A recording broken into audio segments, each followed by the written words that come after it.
All right, I'll go ahead and get started.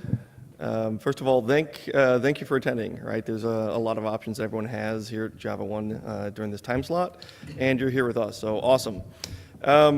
So my name is John Clingan, and I'll be moderating kind of this panel discussion, asking just a few kind of warm-up questions to make sure everyone's on a baseline a bit, and then we'll be opening up the questions for everyone out in the audience. Right. So. First of all, again, I mentioned John Clingan. I'm with Red Hat, and kind of been with the MicroProfile effort from day one. Then we have David Blevins, raise your hand as we go along, with Tomitribe, and David Delabasi, Oracle, and Kevin Sutter, IBM, all right, and Mark Little, Red Hat, and Mike Croft, Payara. All right, so these are the panelists, and let's go ahead and get started with a few kind of, again, seed questions. And this is, just raise your hand if you want to answer this particular question. What is MicroProfile? Not in like depth or anything, but why was the project created kind of in the first place? And actually, maybe even I'll take a step back. Raise your hand if you've heard of MicroProfile. Yeah, excellent. Good. Excellent.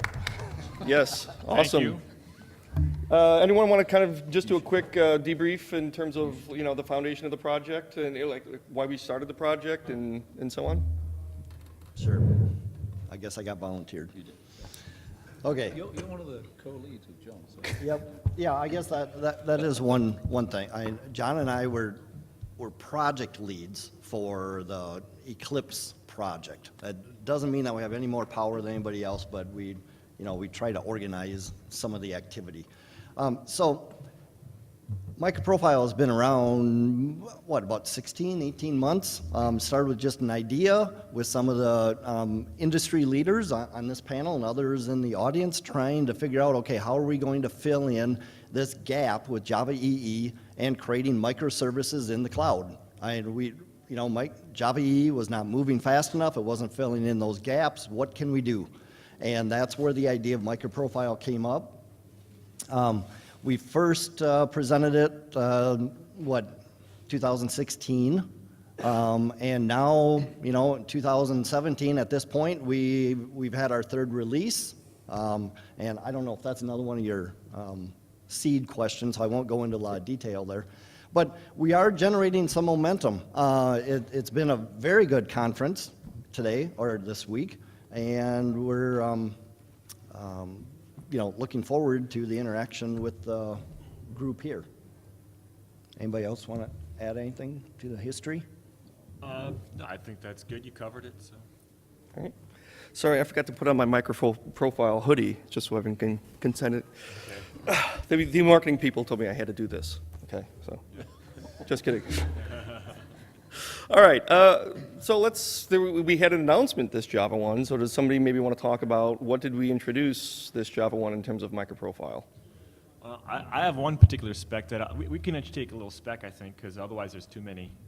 But we introduced about 5 different new additions to the MicroProfile spec, so this is actually should have been maybe a 2.0 because of the amount of stuff that was added. So the previous 1.1 was our baseline plus config, and the 1.2 added about 4 new specifications. My favorite amongst them is the JSON Web Token specification, or the JUIT. They're called JOTs, but that's not actually possible to pronunciate a W as an O, but I guess maybe that's a new language thing that I'm not aware of. But anyway, so that specification is great because one of the things that we haven't done particularly well, as an enterprise community in Java, is security. Typically, we have defined security as API calls inside the JVM, and that completely ignores interoperability between servers in a portable way. And with JSON Web Tokens, you can actually get that portability. And so it matters less what the API calls are and matters a whole lot more how can microservices in a distributed architecture communicate in a stateless way security across all of those things. And so we have a pretty great specification for consuming JSON Web Tokens inside a microservice that's deployed in the MicroProfile that allows you to have claims injected via @claim inside the beans. And you can even say, give me the current caller as a claim. You can get the whole JSON Web Token injected in and inspect various things. You can use @roles allowed and have permissions enforced. And all this stuff is completely brand new, and I think it's pretty much going to live for a very long time. I don't really see anything dethroning JSON Web Tokens anytime soon. So this would be great. So this is a architectural level compatibility that's been added. And that's a new thing, because the last time there was an architectural compatibility for security, it was called Corba with CSI v2, and I don't think we want to be doing that anytime soon. So anyway, just so to add one little thing, little anecdotal. Last year at this time at Java 1, we talked about, okay, what are the new features we want to put in? And this JWT thing, this was going to be, okay, we got to do this, and we got to do it quick. This will be real simple. I don't know who said that.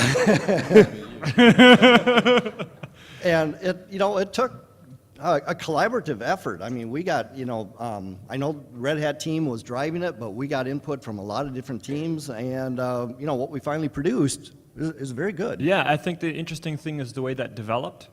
So Scott's Dark seeded basically all the foundation, and then myself and John Ament came around and said, you can put dependency injection on that, and it'll be pretty cool.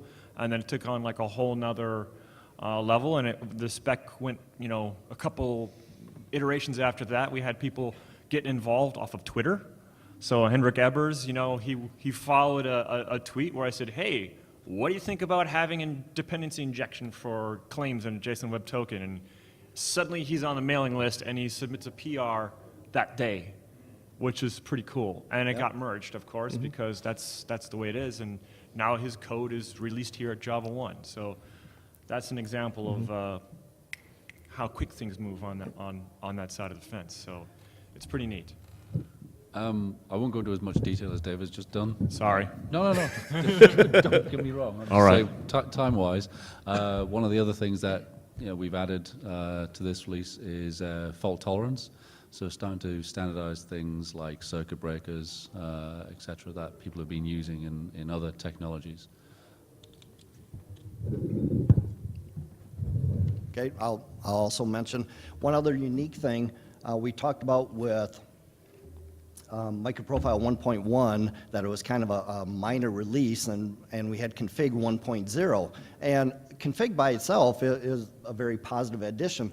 The thing I want to point out with MicroProfile 1.2 is that we had an update to that spec already. So it was only a couple of months later, and one of our developers, John Ament, he noticed a couple of things that were missing from config 1.0, and so he took ownership of that spec and drove it in as config 1.1. So there again, it shows that not any one person or any one company owns any particular aspect of MicroProfile. We are sharing it among all of us. Yeah, you definitely picked the ball up and moved it up a couple feet. It was pretty great.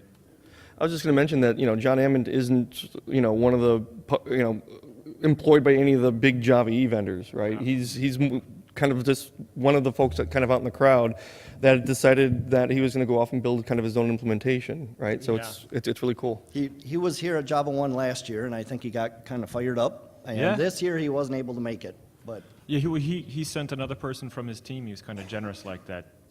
And I think it's great that we have people like John in the community, and I think it's like a sign of success that we can't miss, that within the first year of MicroProfile, there weren't just us as implementations, but people inspired to spend their spare time to build something. And I know that may sound small to spend your spare time to build something, but Tommy was once a spare time and effort for me. So, who knows what he's going to build in a couple of years. I think that's awesome that we're enabling that kind of thing, and that he's really in there driving the community. All right, hey Mike, can you think of any other new specs? Yeah, so the one that I helped out with was metrics. So one of the things that I wanted to point out with that was that it's a fairly simple spec. From my background as not a developer, but a guy who has to, deal with the operations side of things. I think JMX is fantastic. It's not in a amazingly easy to consume form for a lot of people. So the metric spec will expose a couple of different REST endpoints, which are all standard across every implementation. So you can predict, without knowing ahead of time how this other vendor has configured things, exactly what metrics you can get from what endpoint, which is pretty great.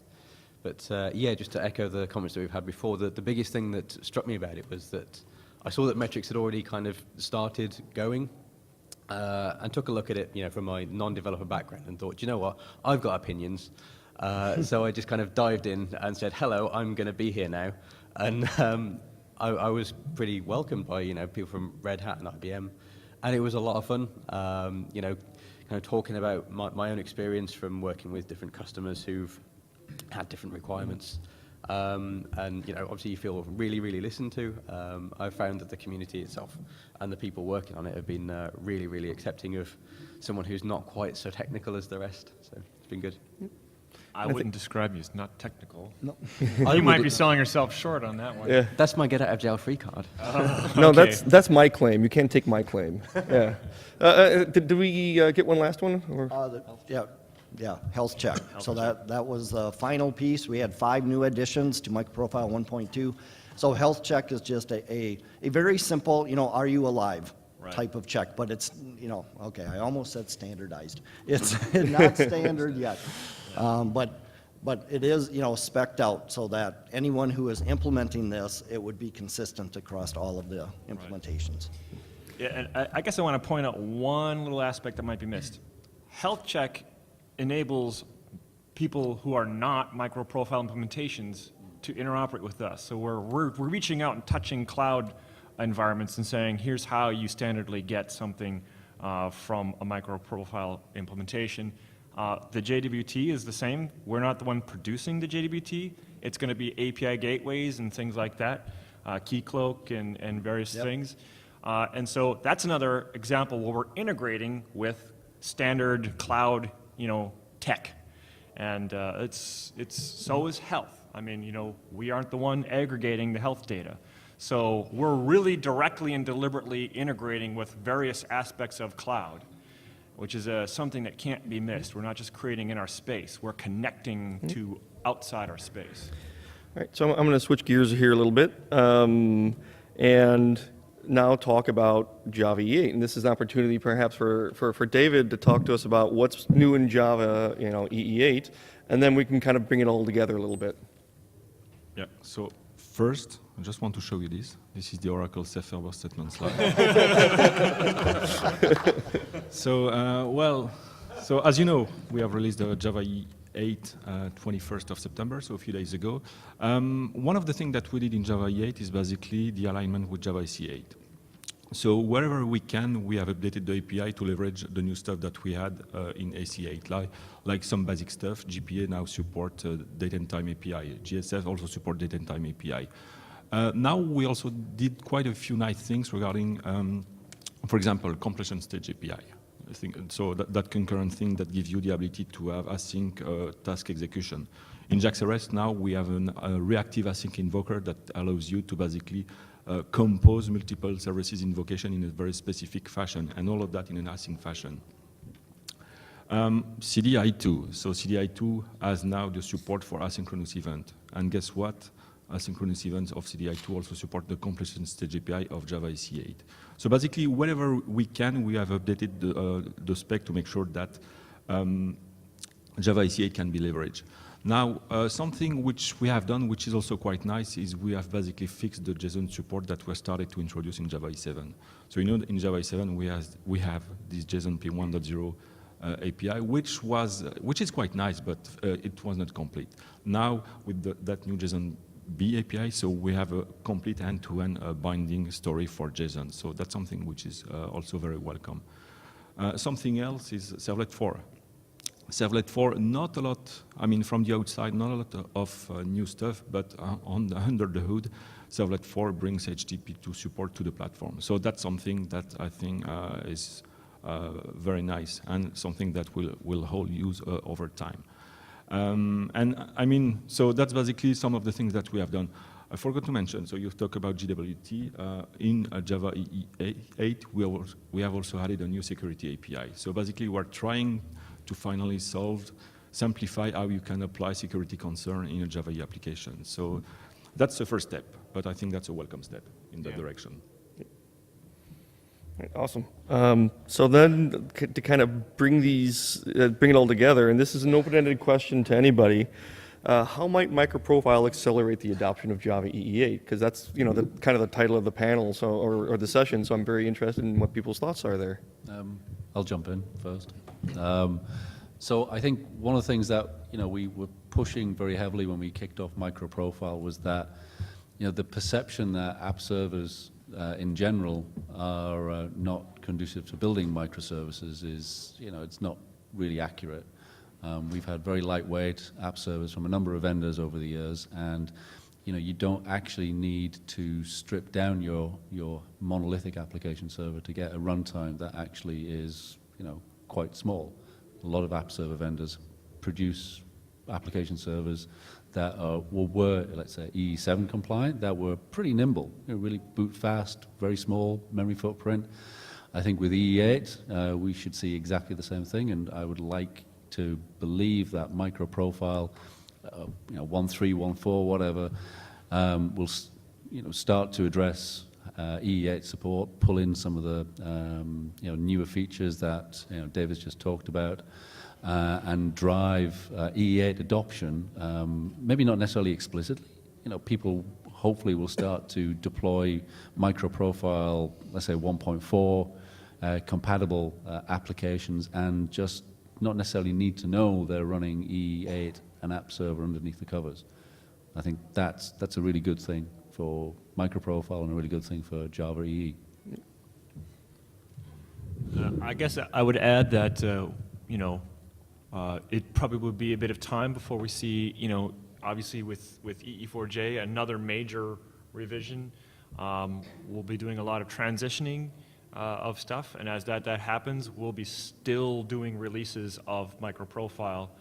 They all work on top of an EE container, and so any gaps that need to be filled between now and when we get EE4J really moving quickly, well, MicroProfile is there to pick up the slack in the meantime, and so that that's a great asset to all of us.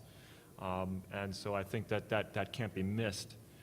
The pace at what we've been going in MicroProfile has actually been increasing. Yeah. If you look at the time between the 1.0 and the 1.1 spec, it was, I want to say, 9 months or something along those lines. Yep. Yeah, but there was the migration to Eclipse. Oh, yeah. I mean, we did take some time. Yeah. Well, we did the migration to Eclipse just as EE4J is going to have to do the migration for Eclipse, and of course we're all going to help because that's what open source means. But our pace picked up pretty quickly. So between 1.1 and 1.2, they were released in the same quarter, which is a really great thing. Well, and that makes a noise, doesn't it? So, but part of that was because we decided on doing, a time-boxed release. And, when 1.1 was coming out, we determined that, okay, we had these other ones already in the works, but they just weren't ready to release yet. So They said, okay, nope, we're only going to go with config. And we had some questions about, okay, but it's only config. And it's like, yeah, but doesn't matter. That's the way that we're going to do it. So then we had another time box release for Java 1, and that's where we had the other, all 5 of the other features ready to go. Clearly some motivated people to make Java 1. Yeah, I mean, hey. definitely. What's called conference-driven development. Yeah, exactly. Yes. Submit a talk to do something that you want to create. Yep. That date will eventually come. Oh gosh, let's make it. And just a quick mention, if we look at OpenJDK is also moving to that time box release model. I just think it's sort of like industry hive, Maybe it was a good idea. Yeah, I think it's a good thing.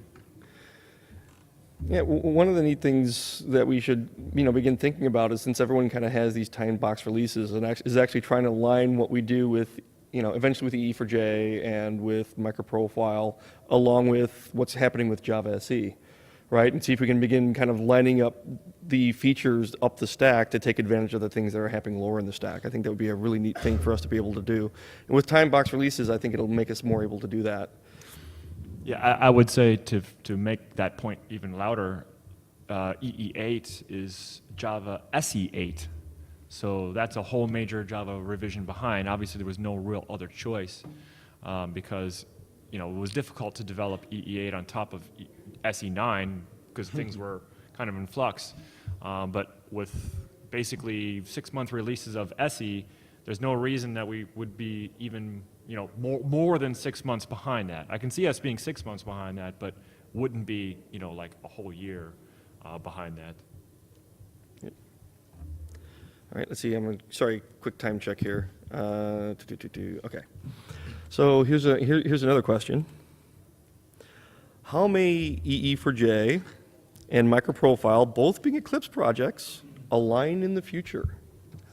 So I'm going to tee David up for this because we had a we had a 2-hour meeting, not about this particular topic, but it did come up.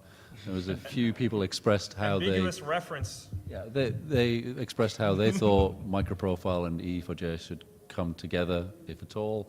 And I think we all agreed eventually that David kind of put it more succinctly. So go. Now I have to remember my exact words.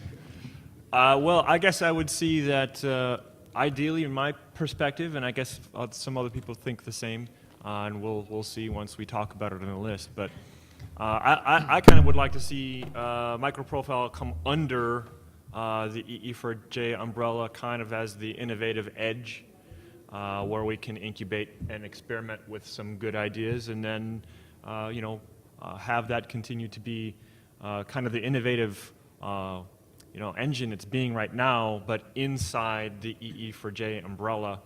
And if I get my way, I would love to someday be able to say, EE MicroProfile. That would sort of be fun. A new name.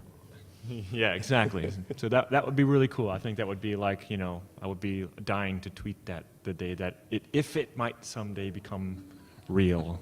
So maybe I can make a comment, even though I'm not making any forward statement. Looking.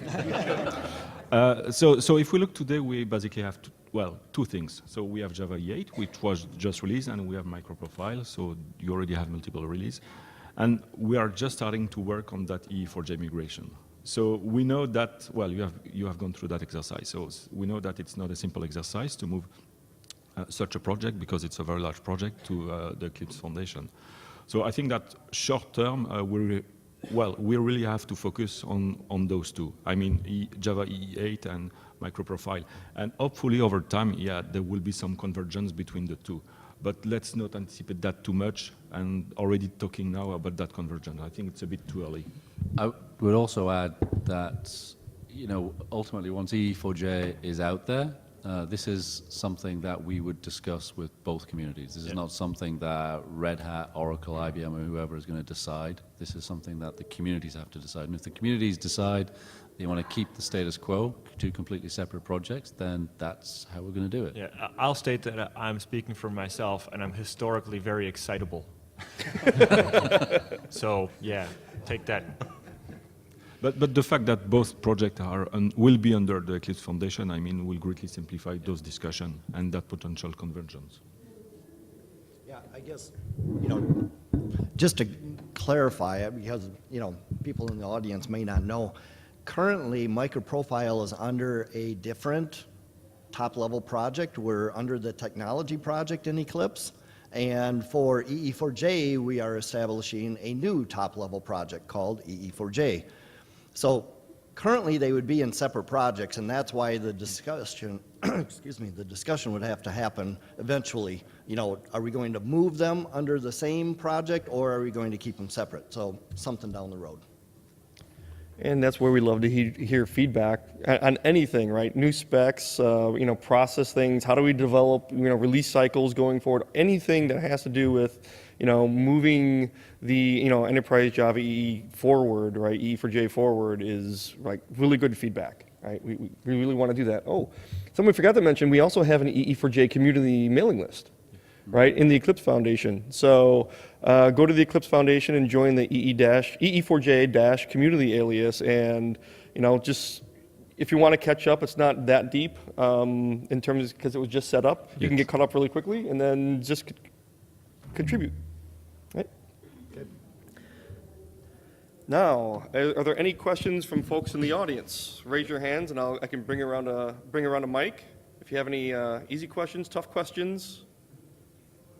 Easy questions. To start. He's warming us up. He's buttering us up. So does MicroProfile follow the same pattern as Java EE is having one spec and multiple implementations, or are all of you guys including the same jar files on your app servers or what have you? Sure.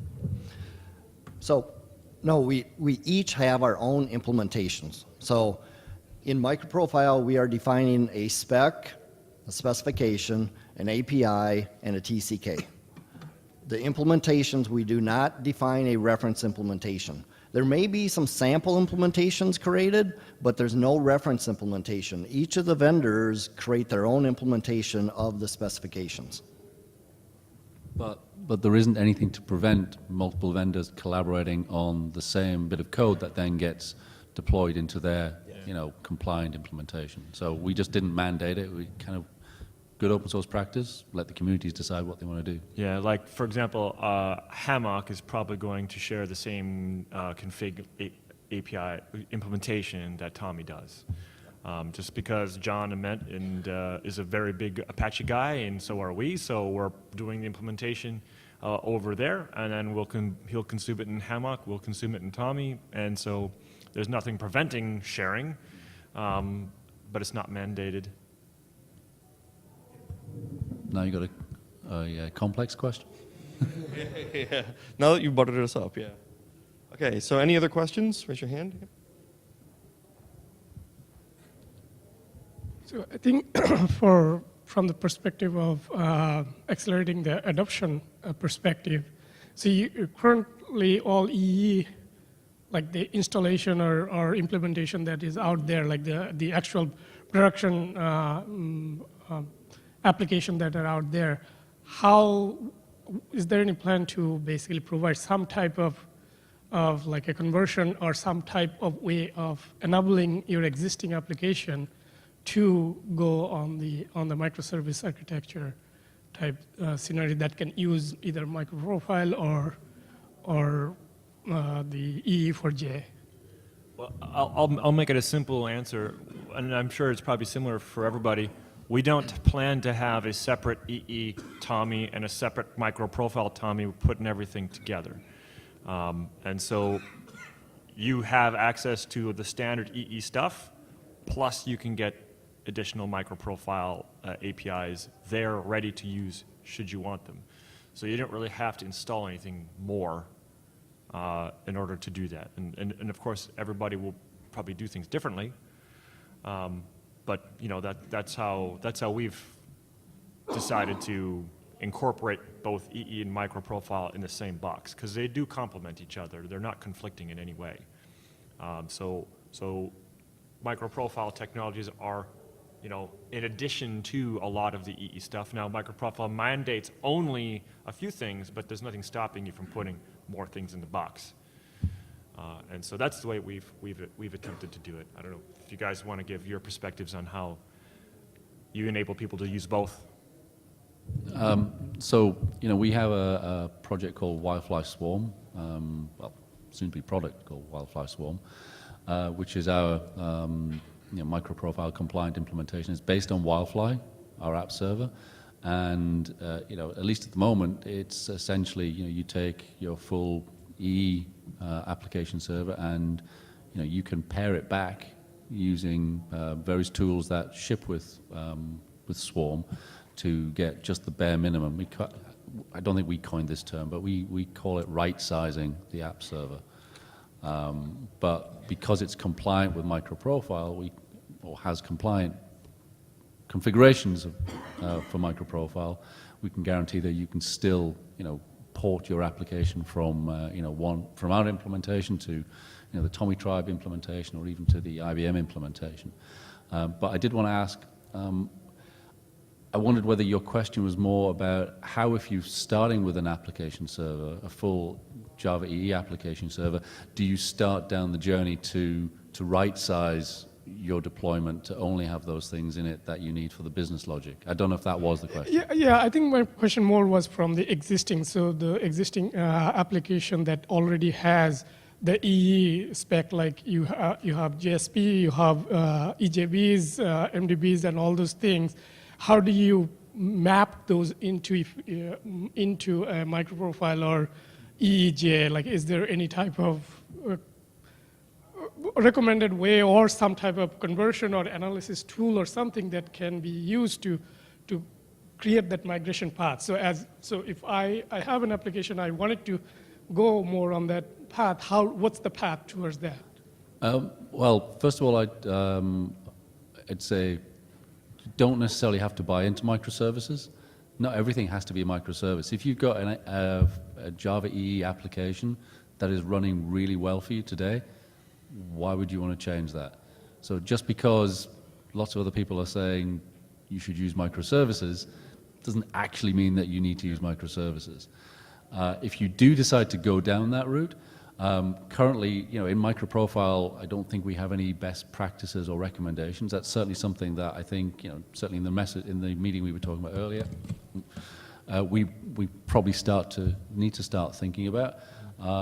There are things that I could say, but from a Red Hat point of view, but I think I want to keep this kind of MicroProfile neutral.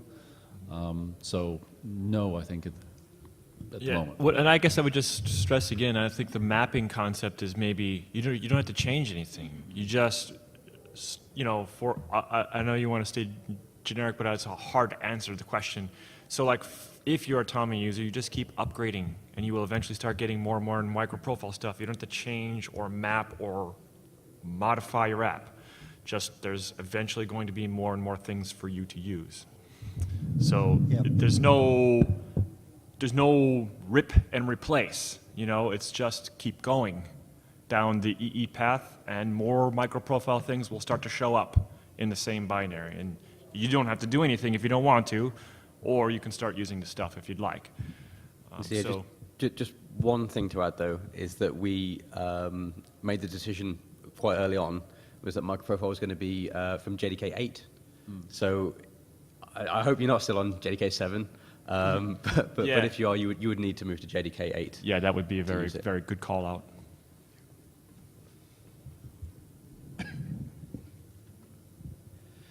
Yeah, and one thing I'll add is, different vendors are approaching this problem in different ways, right? We all kind of approach the idea of even application servers. Let's just even take MicroProfile out of it, right? We all kind of have our own, whether it's different module implementations or a single kind of deployable runtime. We all kind of take different approaches, and we just, I think, naturally extend that into our MicroProfile implementation. So, all right, any other questions? Okay. Oh, a hard one now. Is this the hard one? Don't disappoint. How do you solve world hunger with MicroProfile? Go! Yeah. So I'm assuming that since Java EE 8 is fairly new, you guys coded your specs against Java EE 7. Yeah. Now, there are some Java EE specs included in MicroProfile, such as CDI, JSONP, and JAX-RS. So if I have a Java EE 8 implementation and I want to code something against MicroProfile, can I use Java EE 8 features? Yes. Okay. So we put that in as a base to say that, like, we identified CDI 1.2 as the minimum. Okay, so if you're moving up and using CDI 2.0, then you can go ahead and do that.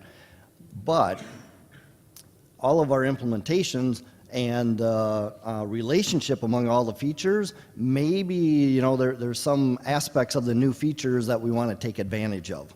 So we are looking at a new update to the release, and this is where we're thinking about updating the numbering scheme. So for MicroProfile 2.x, then we would update our base set of features to Java EE 8. Right. And then at that time, we're also talking about bringing in JSONB to complement the JSON-P. We waited a long time for Java EE, so we really want to use the new features. A good answer. Yeah, I mean, basically, the spec, or if you look at the MicroProfile 1.2 spec, it's not long, so it's very easy to read. It says in the CDI section specifically, the implementation is required at minimum to do 1.2, but if it wants to do 2.0, that's okay. You may sacrifice some portability, be a smart user, and go have fun.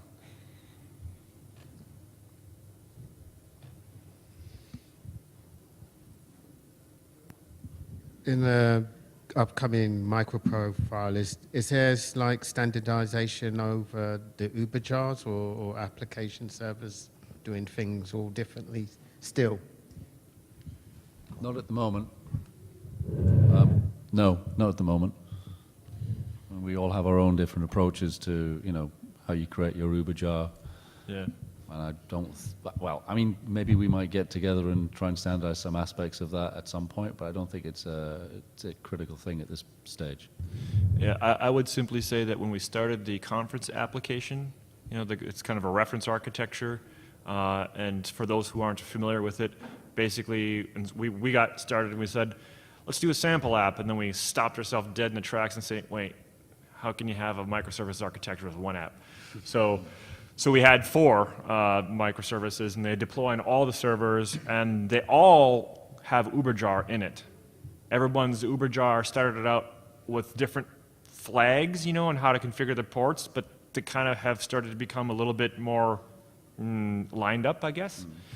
And so the conference app does show you how to do UberJar and all the implementations that are up here. So it's not standard, but it's kind of de factoing.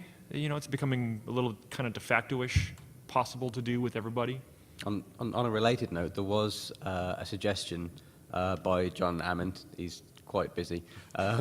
Yeah. So he suggested having common configuration options. So maybe you could set microprofile.http.port or .https.port, and it would be the same for each server. Yeah, that was mentioned in our DevOps Belgium talk Yes, last yeah. November. Yeah, so it's cropped up again, I think, recently on the mailing list. I saw a mention of it. So there wasn't many people kind of giving John much feedback on that, so he thought, oh, maybe it's not so wanted, but if it's something that appeals to you, then get involved on the mailing list, and I'm sure John would be happy to do another Yeah. spec.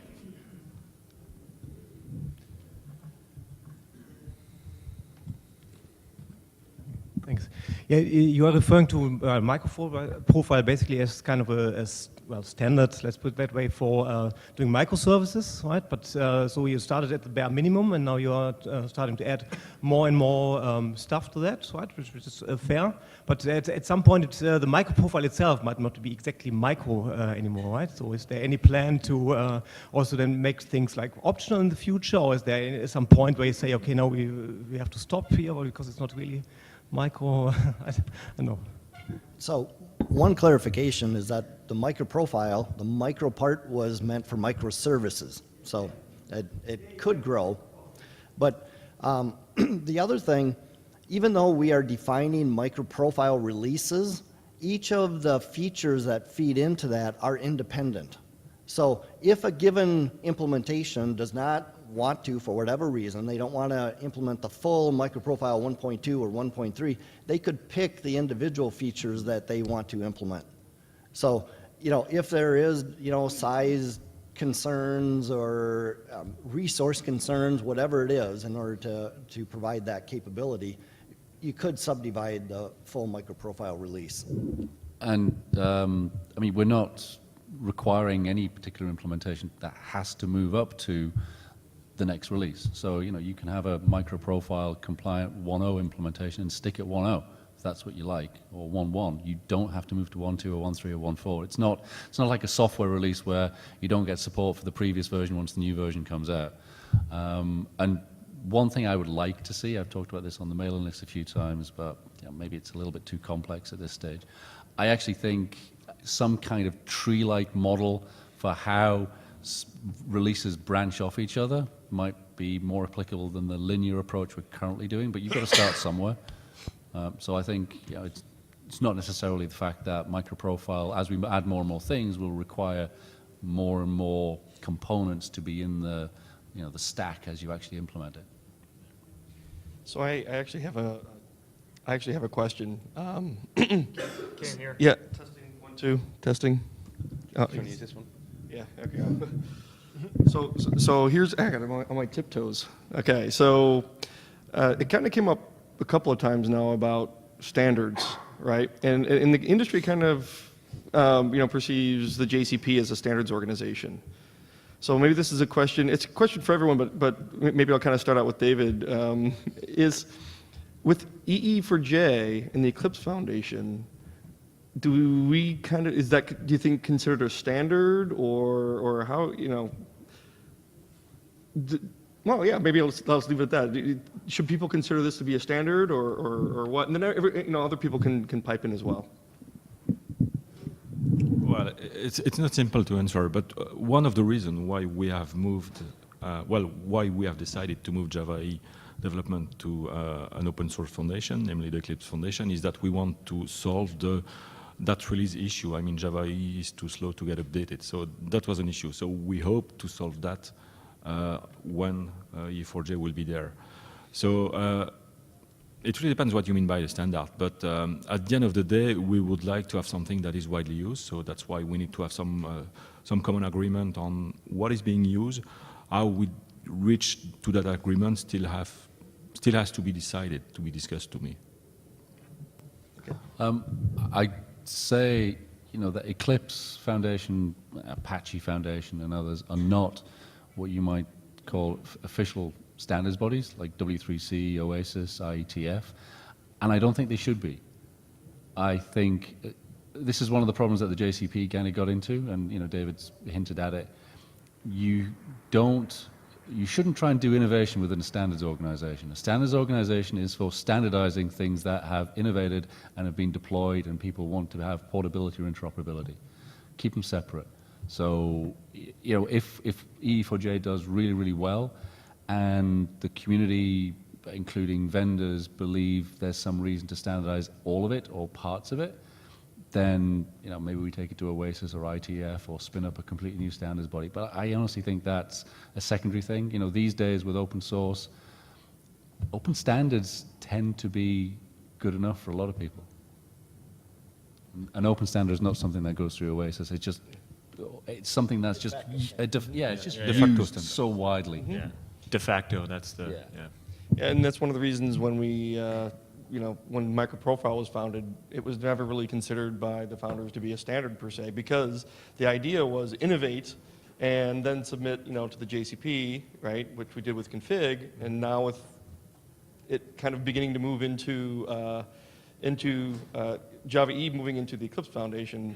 One question is, what happens to the config JSR submission? So we're going to continue down the path. Just to kind of complete the thought, configuration from a MicroProfile standpoint, our goal from day one was to feed that back into Java EE. Now, with the introduction of EE4J, it kind of threw a wrench into those plans, but we had already started down that path of producing a configuration JSR for Java EE. We're not going to discontinue that. We've got the spec leads all lined up. The expert group is being formed. We're going to continue down that path because EE4J is still a work in progress. So until that is up and running and complete, we want to continue the same process and try to complete that JSR. yeah, there's no reason to stop, Obviously, we can't achieve making things faster if we immediately stop when there's any kind of change. Yep. That defeats the point. All right, I think are we out of time? Or is it the 12:30? Yeah, okay. So just wanted to be wary of the next session and everything, assuming there is one right after us. So thank you very much for coming. Thank all the attendees and the panelists. If you'd like, we can continue conversations outside in the hall. All right, thank you very much. Thanks for coming.